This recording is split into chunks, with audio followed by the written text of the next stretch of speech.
Skolotāji pieprasa 10% algas pielikumu ik gadu.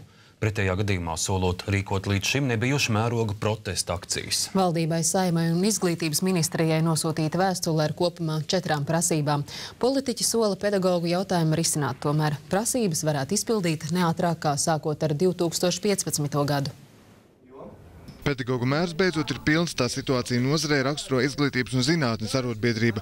Organizācijas valdes sēdē vienbalsīgi pieņemts lēmums vērsties pie Saeimas, Valdības un Izglītības ministrijas, kopumā izvirzot 4 prasības darba samaksas paaugstināšanai.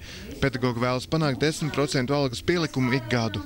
Mums ir tātad sagatavots akciju plāns, kādā veidā mēs virzāmies, līdz mūsu uzklausīs. Galējais variants ir streiks, kuru mēs pielietosim tajā brīdī, kad mēs jutīsim, kad visi citi līdzekļi ir izsmelti, bet pašlaik mēs pakāpeniski ejam, strādājot ar visām sabiedrības grupām, skaidrojot, un ejam uz savu mērķu un savu prasību īstenošanu, jo ilgāk tā vairs nevar.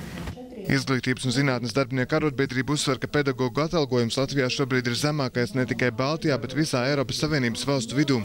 Tāpēc iedarbināti visi mehānismi, lai par situāciju Latvijā zinātu arī ārzemēs. Mēs cīnījāmies par 440 eiro. Igauni cīnās par 900 eiro. Viņiem jau ir 888, un viņi iet vēl uz priekšu. Tātad, tas ir smieklīgi, par ko mēs te cīnāmies. Un arī lietuviešiem ir daudz vairāk. Mēs dzenam savus skolotājus. Ņemiet vairāk, bet kvalitāte tā nebūs, strādājot uz. Tā kā tas ir mūsu, mēs vienkārši, ir kauns no kolēģiem, un ir kauns par mūsu valdību, kur nenovērtē pedagogus. Politiķi nenoliedz, ka skolotāju algas būtu jāpalielina, tomēr vispirms jāatrisina virkni problēmu. Princips nauda seko skolēnam radīs situāciju, ka Pierīgā, kur ir daudz bērnu, pedagogi pelna virs 700 latiem, tikmēr lauku skolotāju alga bieži vien ir zemāka par 280. Ļoti sarežģīta ir arī pati atalgojuma aprēķināšanas kārtība, ko būtu jāvienkāršo, tādējādi dodot iespēju efektīvāk izmantot jau pašreiz pieejamo finansējumu. Aizvadītajos 10 gados mēs vairāk kārt esam mēģinājuši atrast ideālo modeli pedagoģu darba algu veidošanai. Atcerēsimies, ka 2005.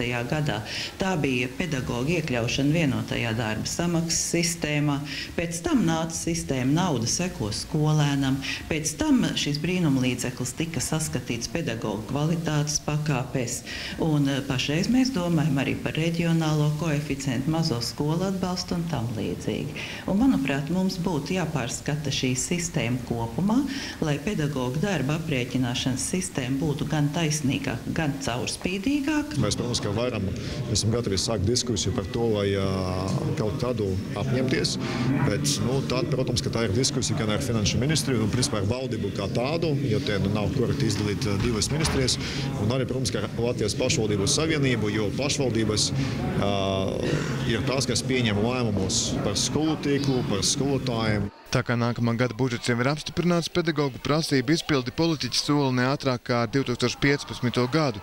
Tikmēr izglītības darbinieku protesti varētu tikt rīkoti jau martā vai maijā.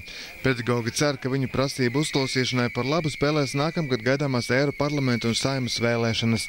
Jānis Zariņš, Juris Bindars, TV3 ziņas. Latvijā pie 9